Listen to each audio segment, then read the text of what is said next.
If you think that your account is 100% safe just because you have a strong password, then you are completely wrong. Today I will show you how an attacker can directly access your account without knowing any password. Step by step, I will show you how to take over a full account. Wondering how this happens? The concept is very simple. When you log into a website, the server gives you a session token or cookie. The browser saves this cookie so that you don't have to enter your password again and again. The server recognizes that you are logged in by seeing this cookie. Here's the problem. If this cookie is somehow stolen, the attacker no longer needs your password. He directly enters the server by identifying himself as you. In reality, this usually happens through XSS cross-site scripting. The attacker injects malicious JavaScript into an unwanted input box, and when the victim loads it, the browser unknowingly sends that cookie to the attacker's server. A small warning before moving on to the main topic. This video is purely educational and created for cybersecurity awareness. The video lab is run offline with Docker on my own local machine. It is not a real website. If this technique is ever tried on a real site without permission, it will be considered a cybercrime. Our goal is to understand the attacker's mindset and keep our system secure. Look, our lab looks like a crypto wallet app. On the left side is the security level selector, low, medium, and high. Here is the account I will use for testing, and here is the account named Alex that you can see, which is the victim account. The dashboard shows the transaction search box, wallet balance card, network dropdown, and memo box. We started with the low level. There is no filtering or input sanitization here. In the search box, we test by typing a simple alert payload. Look, as soon as the alert payload is given, a pop-up appears on the screen. Now, if I write document cookie inside the alert function, the pop-up window will show the value of our cookie. This is absolutely raw XSS. The real attacker will silently smuggle this cookie to his own server without giving an alert here, and the victim will not notice anything. For this, I will use the fetch asynchronous function. And here I am providing the IP and port number of my attacker system and giving document.cookie with a URL string. Let's explain the matter in a simple way. What exactly is happening here? Here we have used a script tag, and inside this tag we can execute or run any type of JavaScript code. Note that we have used the fetch function here. Through this we take the victim's browser cookie, meaning document cookie, and send a request directly to our attacker's server. Simply put, whenever a user triggers this search option or the page loads, their sensitive cookie data will be leaked directly to our server before they even realize it. Before clicking on the search button, I'm starting a listener on port number 8000 in my terminal. Now if I click on the search button, you can see that the cookie has come to our terminal. Look, the cookie has come here. Now, if I copy this link and open it with the victim's browser, we will get the victim's cookie in our terminal.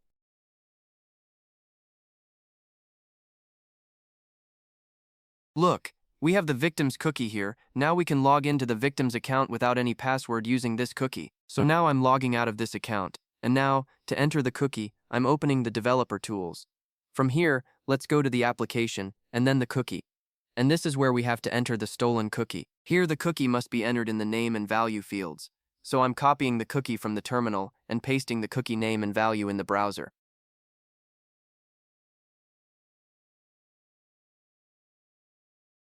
Now if I refresh the page or try to go directly to the dashboard, you can see that the account named Alex has been logged in without any password. Now I change the level to medium. If you give the script payload directly, look, the input is blocked. The developer may have thought that blocking the script tag makes the website safe, but there are many other ways to run JavaScript in HTML. We will now use the image tag bypass. Now look what's happening here.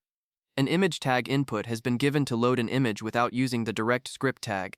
Since src=x is given, the browser will not find any valid image named x, so a loading error will be generated immediately. As soon as the error is generated, the onError event handler will be triggered, and the JavaScript code inside will execute the alert. Now if I click on the search button, you can see the alerts pop-up window. Now here we can run any script. I am again providing the IP and port of my terminal listener with the fetch function, and I have provided document.cookie with the URL string.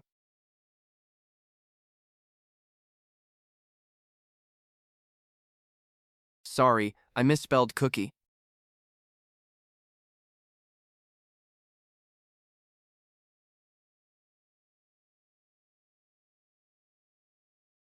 Look, now the cookie has come. If I copy the link and open it in the victim's browser, Then the cookie of the victim's account will come to our terminal again.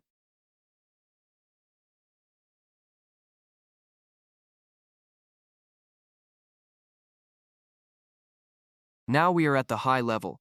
The usual tag or event handler block is becoming obsolete. Here's a common mistake with custom filters, called single-pass sanitization. The filter removes tags from the input only once, but does not check it a second time after the string is reconstructed. Look at the diagram on the screen. If the filter removes script from the middle, then we will write src plus script pass ipt. When the middle tag is deleted, the outer pieces will be joined together to create a functional script tag again. Let's now see this in practice. So that you can understand well, I am writing the script tag first. Then, I will put another script tag inside this script tag. This needs to be done with 2 tags. Now, in the value right in the middle, I'm giving an alert, and when you click on the search button, you can see the alert pop-up window. The alert has been executed. Such single-pass filter bypasses are often seen in bug bounty reports. Let's try to hijack its cookie again. I'm making the video a little faster here. If you have any problem understanding at any point, please let me know in the comments, or message me on my Instagram or Facebook page.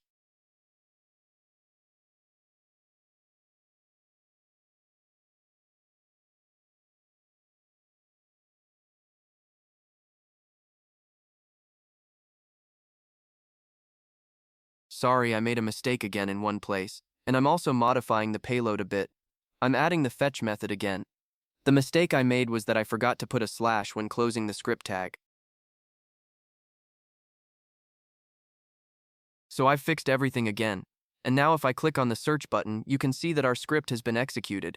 And if you look at the terminal, you will see that I have also received its session cookie. Now, if I copy this link and open it in the victim's browser, then look, we have also got the victim's session cookie. Now the final demo. I opened the attacker's browser.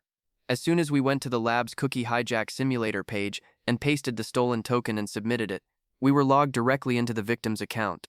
Without a password, without two-factor authentication, this is a full account takeover. Now the question is, how will developers protect web apps from such attacks? There are several ways to do this. However, 1. Set the HttpOnly flag in the cookie so that it will not be possible to read the cookie using JavaScript. 2. Using output escaping, example, Jinja2 auto escape or DOM purify, is most effective than filtering input. 3. Using strict CSP headers can prevent data from being sent to unauthorized external domains or the execution of unknown inline scripts. 4. If you use a filter, you will have to check repeatedly through a loop to ensure that broken tags cannot be added again. 5. Apply the same site equals strict flag and enforce session timeout quickly. The source code of this Docker lab is linked in the description. You can clone it and practice on your own. If you liked the video, don't forget to like and subscribe. In the next video, we will discuss advanced topics such as CSRF, SSRF, and IDOR. Let us know in the comments, which level of filter bypass did you find the most complex? Take care everyone, and keep learning ethical hacking. Thank you.